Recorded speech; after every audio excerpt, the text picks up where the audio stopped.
शिव कृपा YouTube channel में आपका हार्दिक स्वागत है। एक प्रश्न है जो कई भाई और बहनों का है और ये प्रश्न कपिल जी ने भी पूछा है कि गुरुजी सबल सिंह बावरी आते हैं पर काम नहीं बन रहा। तो देखिए, कई लोगों का प्रश्न होता है कि बाबा मोहनराम की सवारी आती है पर काम नहीं बन रहा, मीरा पहलवान की सवारी आती है पर हमारे घर में कोई काम नहीं बन रहा या हमारा काम नहीं बन रहा। या कई लोग ये भी बोलते हैं कि देवता की सवारी आती है पर मुंह नहीं खोलते, बताते कुछ नहीं है, किसी की पूछा नहीं देते। तो आज की जो वीडियो है इसी प्रश्न के ऊपर है कि अगर आपके देवता की सवारी आती है, मुख नहीं खोलते, पूछा नहीं देखते, या काम नहीं बन रहे या काम नहीं करता देवता, तो इसका क्या कारण है और क्या इसका उपाय होना चाहिए, हमें क्या इसके लिए करना चाहिए। देखिए, सबसे पहले बात करते हैं कि अगर कोई भी देवता आपके शरीर में आता है, उसकी कोई अंश आपके शरीर में आता है, तो वो क्यों आता है? पहले आपकी सेवा से प्रसन्न होकर आता है। कई बार कई लोग होके ही सेवा उठाते हैं बाबा सबल सिंह बावरी की, कई बाबा मोहनराम की सेवा उठाते हैं, व्रत की सेवा उठाते हैं, यानी अलग अलग प्रकार की सेवा उठाते हैं, तो सवारी उस देवता की आती है। दूसरी बात कि जरूरी नहीं है कि आपका कोई गुरु होगा तभी आपके ऊपर सवारी आएगी। जिन लोगों के गुरु नहीं है उनके ऊपर भी सवारी आती है, पर गुरु होना तब सवारी आना और गुरु ना होना तब सवारी आने में बहुत फर्क होता है। पहली बात तो जिन लोगों के गुरु होते हैं और गुरु जो साधना उन्हें बताते हैं, गुरु जो उन्हें तरीका बताते हैं किसी भी साधना करने का, किसी भी देवता को प्रसन्न करने का, तो वो जो तरीका होता है, वो जिस प्रकार से आप जानते हैं कि शक्ति ट्रांसफर होती है, शक्तिपात होता है, एक देवता गुरु के द्वारा शिष्य को प्रदान किया जाता है। तो वो गुरु के द्वारा जब शिष्य को प्रदान किया जाता है तो वो नियंत्रण में करके गुरु जो है वो शिष्य को प्रदान करता है। यानी जो देवता है वो शिष्य के हिसाब से चलता है। अगर गुरु सही है तो शिष्य के हिसाब से चलेगा और उस देवता की जो ऊर्जा है वो जो उस व्यक्ति के शरीर में आएगी, शिष्य के शरीर में प्रवेश करेगी, वो भी नियंत्रण में करेगी और जो शिष्य है वो उससे जो भी कार्य ले सकता है वो ले सकता है गुरु के द्वारा अगर कोई आती है।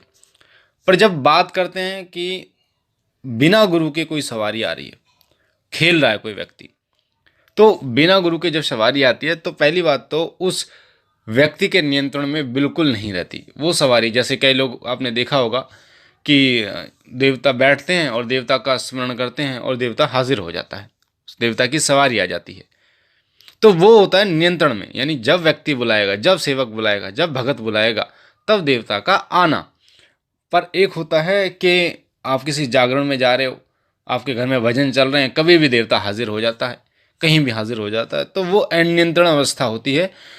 वो जो अवस्था है वो एक तरीके से आपके लिए कष्टदायक अवस्था होती है, साथ साथ में आपके लिए एक हंस का पात्र होते हैं, यानी हंसने का पात्र होते हैं, लोग आपसे हंसते हैं और बहुत सारी चीज़ें जो है वो समाज कहता है। क्योंकि जब देवता शरीर में प्रवेश करता है तो शरीर तो टूटता ही है और अनियंत्रण में टूटता है तो वो बहुत ज़्यादा टूटता है।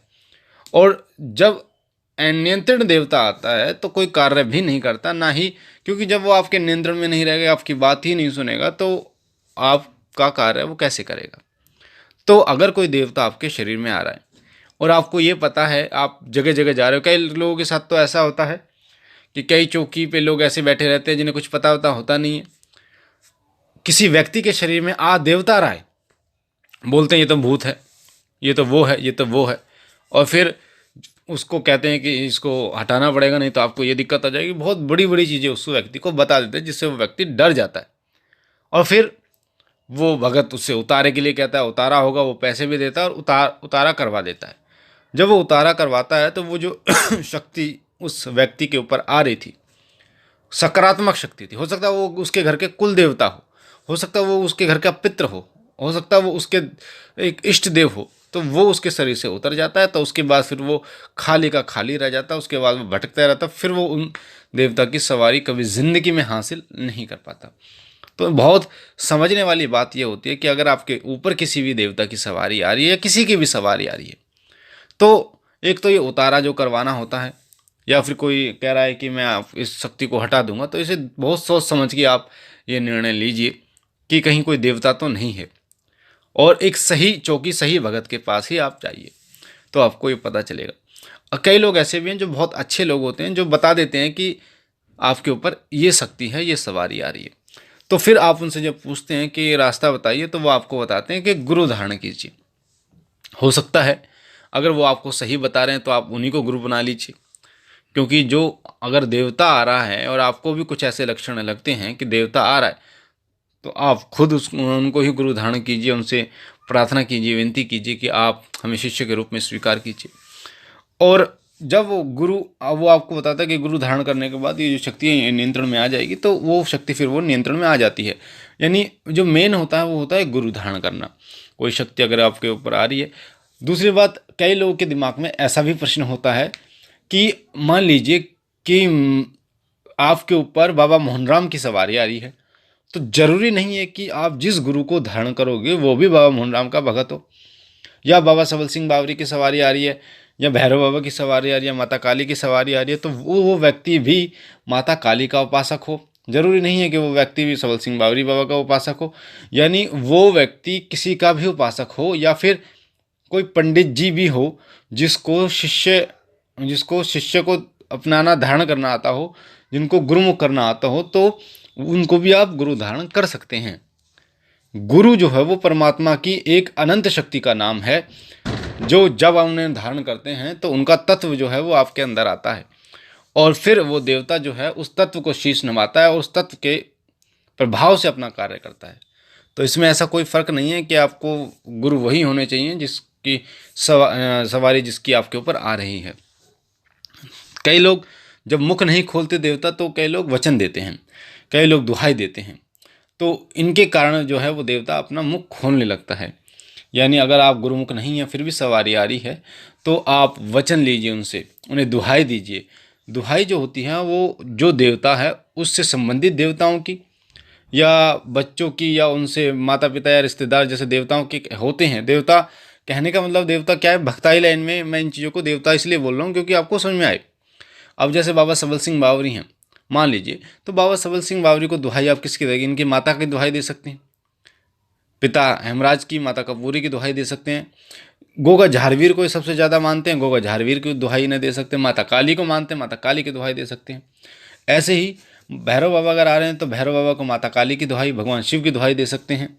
तो ये मुख खोलते हैं। अगर माता काली किसी के ऊपर आ रही है तो भगवान शिव की या फिर भैरव बाबा की, बट भैरव की इन्हें दुहाई दी जा सकती है। तो ये जो दुहाई का तरीका होता है, फिर देवता जो है वो मुख खोलता है, मुख खोलता है। अब बात करते काम नहीं बनते, तो देखिए देवता के आने से और काम बनने में फ़र्क होता है। अगर आपने गुरु धारण कर रखा है तो देवता सीधा चलता है और आपके कामों को बनाना शुरू कर देता है। पर गुरु नहीं है तो फिर इसकी गारंटी कोई नहीं लेगा, ना कोई बता सकता है कि देवता आपका कार्य करेगा या नहीं करेगा। हालांकि करेगा ही नहीं, क्योंकि सवारी आने से देवता कार्य नहीं करता, उसको नियंत्रण में ही होना चाहिए। हाँ, ये कह सकते हैं कि कुछ जो नकारात्मक शक्तियाँ हैं, प्रेत बाधाएँ हैं, उनसे आपकी रक्षा करने में, उनको रोकने में वो जरूर सहायता करेगा। तो इसीलिए गुरु धारण करना जरूरी है।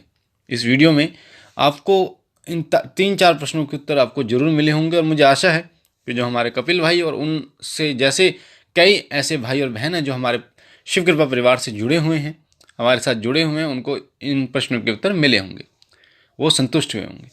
बाकी बाबा भोलेनाथ से विनती करता हूँ कि उनकी दया कृपा आपके ऊपर बनी रहे, आप सदा सुखी रहें, आपके घर और परिवार में बरकत हो, भोले बाबा सदैव आपकी झोली भरते रहें। हम मिलते हैं एक अगली वीडियो में नई जानकारी के साथ। तब तक के लिए ओम नमः शिवाय, ओम नमः शिवाय, ओम नमः शिवाय।